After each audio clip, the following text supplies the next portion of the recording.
the update is that I'm going to be doing my very first modification.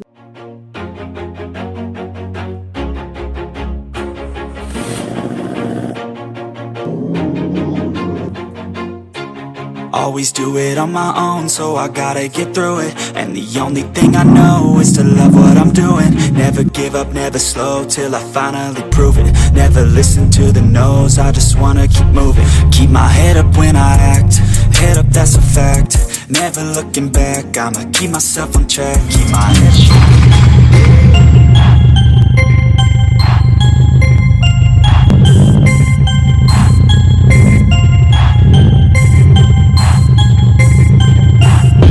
Good morning, Zee-Squad. Welcome to a somewhat unexpected episode of Project Zangetsu. Today, a couple of things are happening. It's going to be a bit of an update video mixed with an install video. You'll understand what I mean in a minute. So, I'm on my way to Carnival Mall to meet up with a fellow Scooby owner. His name is Adrian, and he drives a silver Legacy GT. I'll put the pictures up on the screen as I'm speaking. And basically, he wants to buy my stock WRX wing, the one that I took off when I put on my STI wing. So I'm going to go meet him and sell the wing to him. He says he's going to put it on that car, right? I think that's interesting because look, as much as I changed this wing for an STI wing, it was simply because I prefer the STI wing. I think the WRX wings are quite nice looking as wings go. I just prefer the STI wing. So this is a nice wing. The Legacy GT is a nice car. It's an interesting idea. I'm not sure how it's going to turn out, but I hope it turns out well. I'm interested to see it. So he wants the wing for that reason. I have mentioned to him that I'm a YouTuber and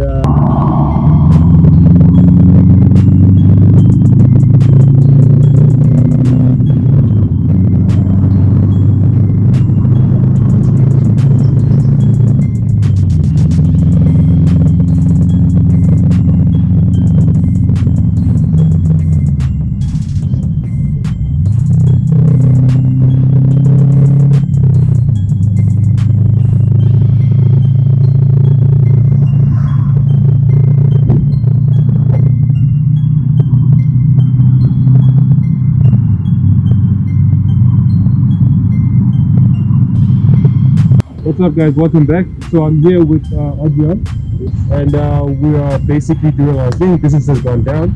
So he was just basically letting me know a little bit about his history with Subaru. Yeah, man, of course. Yeah. That's what this channel is about, you know?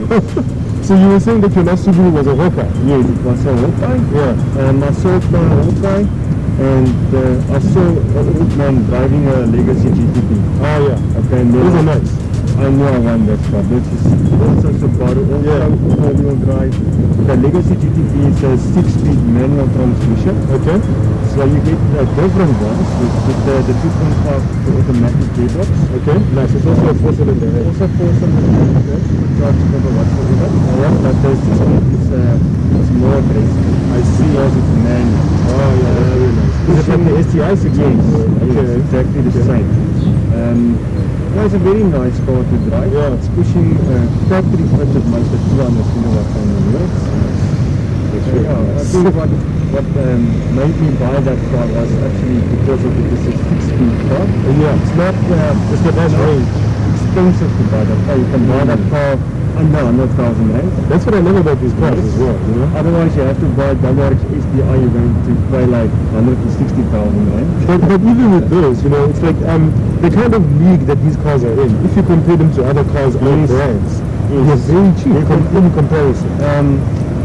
A thing that I suspected in WRX is a much different look between the Legacy inside, interior, I see, and the normal WRX. Yeah. It's much more. It's like elegant, hey? It's very. You know, I've always compared it, when I compare it to BMWs, I've always called the Legacy the 5 Series of the Subaru, you know, and this is the 3 Series. Yes. Yeah, no, for sure. Yeah. I would expect it to be more sophisticated. Well, like the Legacy, the trial I got the sunroof in, Nice. Don't know the sound like this car speed control, everything. It's just a look inside of the car. It's not new technology and that stuff.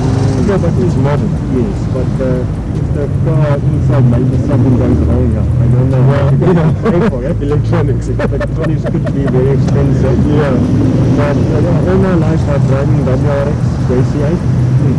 I went from bad to worse and suddenly I came up Las Vegas. Nice. No, you actually did me feature them one day. Yes, definitely. But I know these type of cars, head gaskets going on. Yeah. Right now I have to actually do a TGV delete because I've got a problem with my TGV sensor. So I'm going to be doing that soon. But that's something I told you guys I was going to explain later. So I'm going to stop there. But most of the beautiful cars, all-wheel drive, they are very strong. Yeah, that's a line experience. I just love the fact that there's bucket seats that come with the car. You don't have to buy them extra. Beautiful seats as well. I think they're by Recaro, right? Yes. And yeah, man, it's purpose built. Like you actually appreciate the cheap interior because it's built mainly for performance. And it's like you feel like you're in paradise, This is definitely a car you can, when you park it there and you have to look back. Yeah, I do that all the time. So it's not just me. No, that's my car. That's my baby. I do that all the freaking time.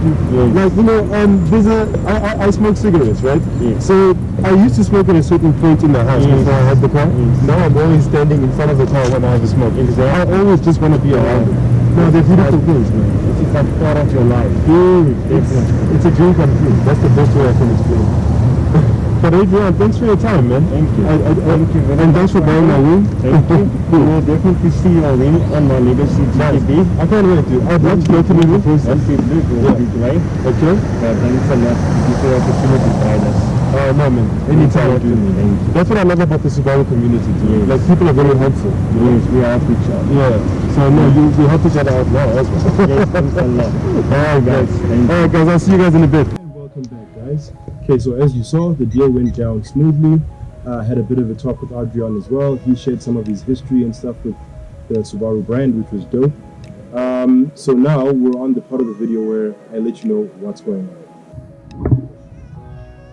Okay, we don't exactly have the best light here, but I'm hoping you guys can see this. So this is the intake manifold, right? These are basically the intake pipes, I suppose, that go into each of the cylinders and feed it with air, right? Very much like a banana branch on a normal car, like let's say a twin cam or a VR6, for example.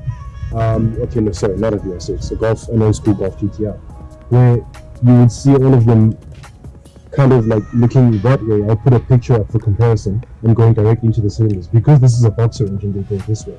And then underneath the intake manifold, where the sensor is right here, that's where the TGVs are. They're sort of like an extension of the manifold, and they connect to the engine before it does, kind of thing. And that's where you find the butterfly valves that open and close based on throttle position.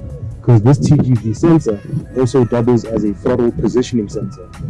Basically, it manages both of those functions, which is where, when this goes faulty, you can experience actual performance problems because of the throttling position either stuck open or closed. So we're going to basically be taking those valves out of those TGVs.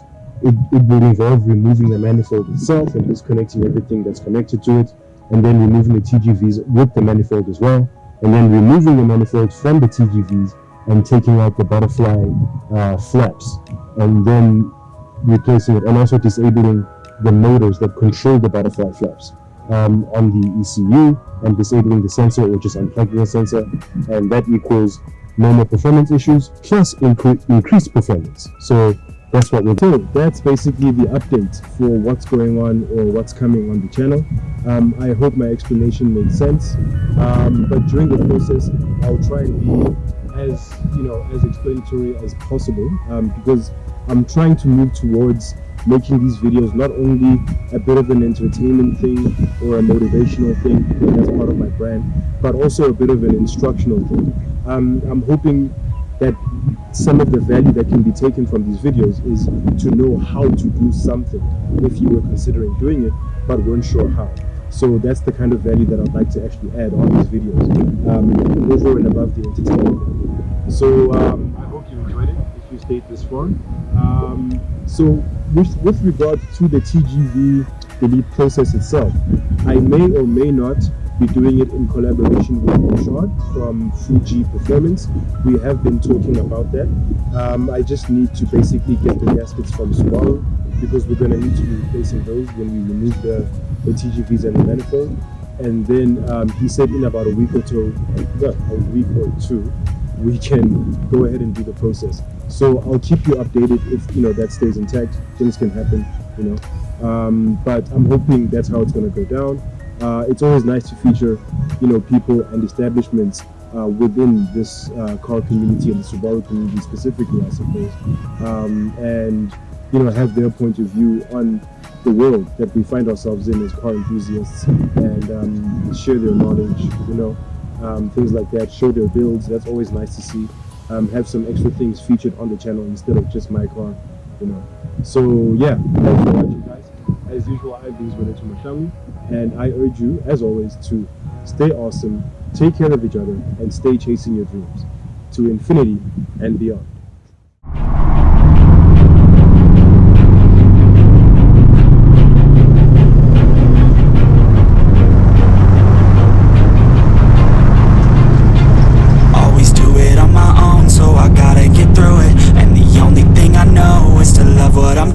Never give up, never slow, till I finally prove it. Never listen to the no.